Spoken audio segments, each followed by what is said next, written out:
Hello everyone, আসসালামু আলাইকুম।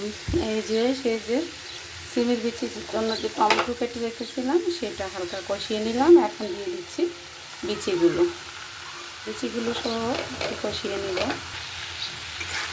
নেড়ে চেড়ে কষিয়ে নিব।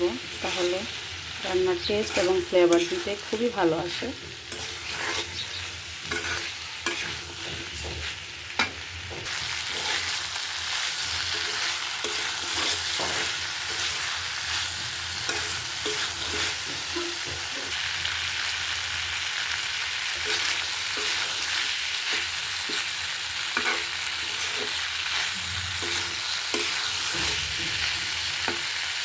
বিচিটা মোটামুটি কষানো হয়ে গিয়েছে। এখন আমি সামান্য ঝোল অ্যাড করে নেব।